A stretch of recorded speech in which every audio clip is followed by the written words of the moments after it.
How's it hanging, people? It's your boy MillzySawUs and welcome back to another episode of my FIFA 16 PSG Career Mode Season 7. Gosh, it feels so weird saying that, Season 7.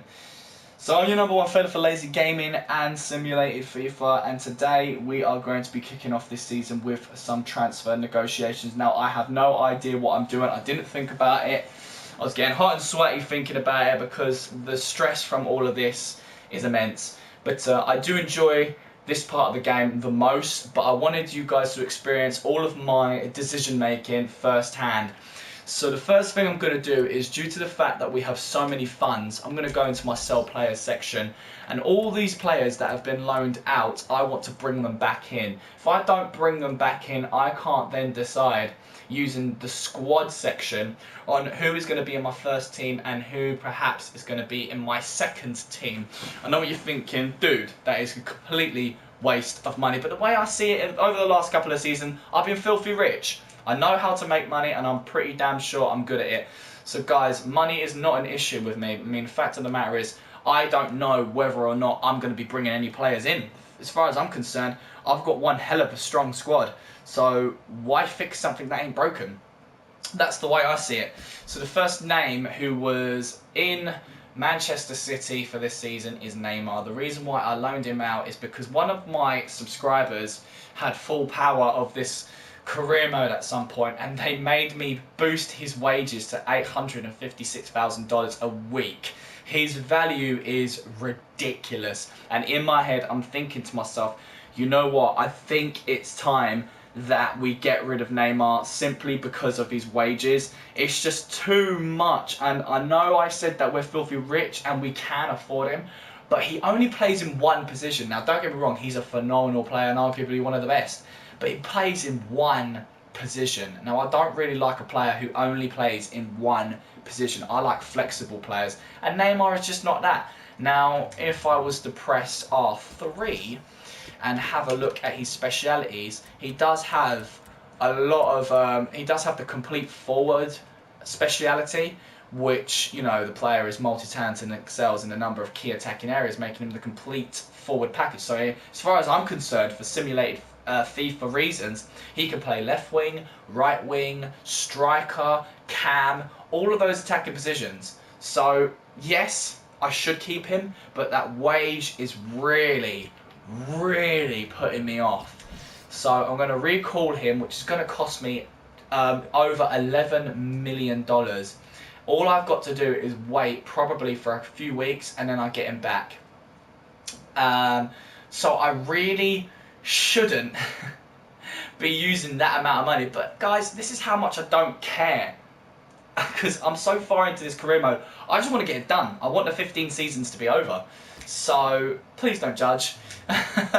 So Neymar is back with the squad. Then we've got Ben Yedder, a good striker of mine, was once one of the best strikers in the Liga, scoring tons of goals for other clubs, but not as many for me. Funny that. It's going to cost me over 2 million, not a problem. Philip Anderson, 28-year-old left winger. I do believe I remember why I loaned him out. It's because I just didn't need any more left wingers. He was one of those names that you guys wanted me to bring on board. But maybe he could be my second team left winger. I don't know. But what I do know is it's going to cost me over 4 million to bring him back. Welcome back to the squad. And then we've got Angel Correa. Correa, I still can't pronounce names, guys, I'm so sorry. Cost me over 2 million. Welcome back to this club. And then Kevin De Bruyne.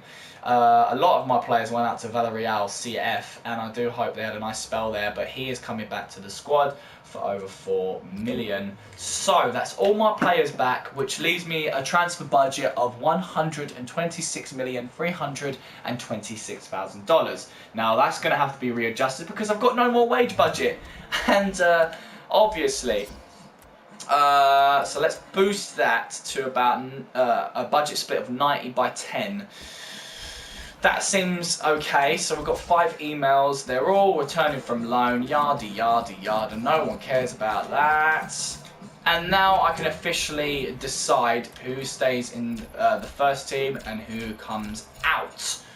So I do have objectives. And the objectives are very simple: win the league, win the cup, win the cup. So same as usual. Same as usual. So we're hoping to win the treble this season. I'm not too sure whether it's going to be the first time we win it. Probably not. And we'll go ahead and do that. But come September, I'm going to have to consider whether I want to improve Kevin De Bruyne's and Costa's contract or not. This is a team full of big names, guys. I have no undercard players, you know. That's just the way this career mode works. I just aim for those big players in PSG. Probably going to do the same when it gets to FIFA 17. I'm so looking forward to playing it. But moving on, guys, I am going to send out some agents around the world to look for those big named players, because in Season 7 you don't know who's going to be a big name. All I can do is go on FIFA and type in most potential and then aim for those players. But what I am going to do is send out Jonathan Clements to, of course, the country we are already in, France. George Starkle, let's send you to England, my home country. Laurent Casmi, let's send you to Germany. Patrick Costanzo, let's send him to Spain. And Sebastian Bass, let's send you to Italy. So those are the top 5 countries for big names. So which leaves us with one more scout. Now, big question is, do we keep him so he can scout individual players? I think so, unless. No, do you know what? Let's send him out. Let's send him out. And I'm thinking either the United States or Turkey.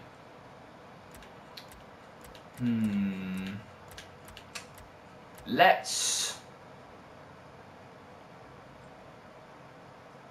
Do you know what? For once, I'm going to send him to Scotland. Screw it. And our first instruction is very, very simple. Any position, world class, between the ages of 16 and 34, with a contract between 0 and 5 years. Second instruction, any position, world class, between 16 and 34, with a contract between 0 to 1 year. And I think that is all I'm going to look for. I just want world class players at this point. So my scout's been taken out and my instructions all set and my phone going off, which I have to check. Cool, my YouTube video has been put up on my YouTube channel. Let's check out the email, scout en route, yada yada yada. Now I need to decide who's going to be in my first team and who's going to be in my second team. Now, whether I want to change this formation or not, I'm not too sure, but I'll probably stick with it for now. What I was looking at was Griezmann being 89 overall. I've got Luis Suarez, who is higher than Griezmann. But Griezmann is a squad rotation player, I do believe. Now, if I was to go in here, there you are.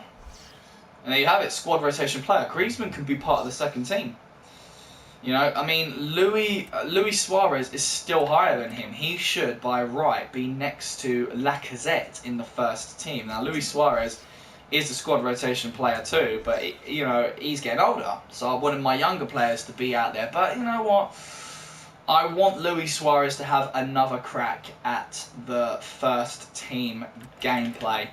Lacazette being 90 overall and an important first team player, he's got to be in the first team. But then you've got Benzema, who is squad rotation player as well, 89 overall. It's hard to say, it really is. And we have the likes of Ben Yedder, who is a sporadic first team player, Angel Correa. Do we let the young guns come flying through, or do we just stick with our strong players? I mean, it's a tough call. It is a tough call. I don't really want players to be going out, you know, on loan. But I could save myself some money. I really could. I could save myself some money if I, yeah. I think I might as well just let Correa and Ben Yedder go. Keep Lacazette, Benzema, Suarez and Griezmann. That's exactly what I'm going to do. Yep, so it's decided. We've decided our strikers, guys. So Griezmann is going to go on the second team. Suarez is going to join the first team alongside at 34 years old. Holy shit. So he will be alongside Lacazette, who is 30. Now, in that cam role, who I think Rodriguez would be our best man.